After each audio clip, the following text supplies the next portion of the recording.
We're up to episode 5 of CIA. This one is Deep Cover. The episode starts when a couple, who are actually a terrorist sleeper cell, take a small package and place it under a car in a parking lot. When the family who owns the car finishes shopping and gets in, the car explodes. Next, we see Colin in bed with the woman from the second episode who has the son. She says she has to go to work. When she leaves, Colin gets a message on his phone summoning him to CIA headquarters. At the CIA, we learn that the woman of the family that was killed was a top scientist for a company that does top-secret projects for the Pentagon. Chief Science Officer at Axion Data Systems, also located in Wilmington, and ADS does top secret cyber projects for the Pentagon. Colin and Bill go to the company where Cora Van Camp worked, and Colin learns something about her. She once told me if the Joint Chiefs ever wanted to shut down the electrical grids in Beijing, they'd call her. We switch to a restaurant where a man is having a meal with his friends. Two girls rush up and ask for a picture. One of them puts a ball cap on his head. When they take their video, the man collapses and dies. Watching the girls' phone video, Colin says the dead man was Cameron Myers, the poor man's Elon Musk. Gina adds that Myers' company launches payloads and satellites for the military, and Myers was killed by a fast-acting nerve agent. One of the girls also died, and the other is in the hospital.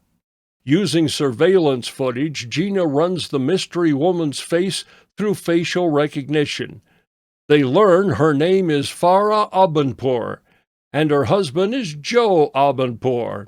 Farah Abenpour, Teaneck, New Jersey. And we got her husband, Joe Abenpour, owns a landscape business, naturalized U.S. citizens, emigrated here from Iran in 2014. Colin, Bill, and a team of agents raid the Abenpour's house, but they're gone.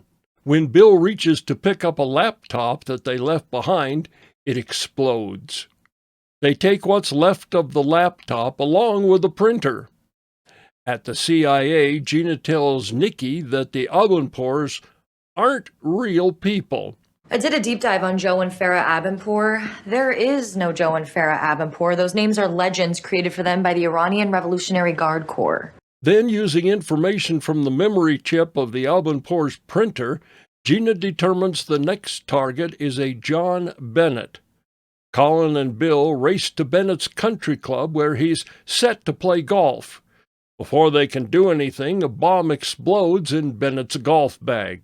Back at the CIA, they learn of another Iranian subject. Colin manages to get her a bit drunk and learns that an Iranian courier is going to take new passports to the Abenpours. Colin and Bill follow him. Bill waits at a drop point, but it's a fake, a diversion, while Colin follows the courier to a Roadhouse restaurant. Before the courier can meet with the Abenpours, they arrest him. Colin locates Farah and Joe inside the restaurant. Joe tells Colin that their van outside is loaded with C4, and he can set it off with his phone.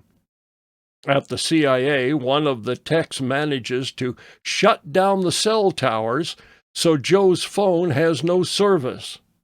Joe and Farah are arrested.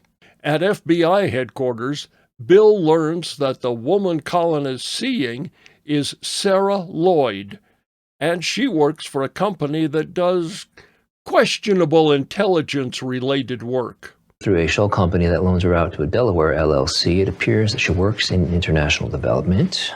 Interestingly, the parent company is Pyramid Security. Pyramid Security, remind me.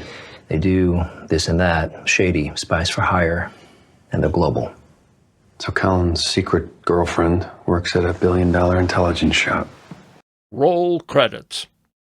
Well, we learned a few things this episode. That woman, Sarah, is Colin's girlfriend, not his wife. But I wonder if he's seeing her because she's a girlfriend, or she's someone he's getting close to because of her work. And at the beginning, when Colin and Sarah are in bed, of course, his phone goes off the second she leaves. Now, it could have gone off when they were talking, or 5 minutes later, maybe, when he might have been having a shower. More like in real life, how the phone rings when it's least convenient. And was there any doubt that they could shut down the cell towers in time? Of course they could shut them down in time. Finally, we didn't get any updates on the health of Bill's father.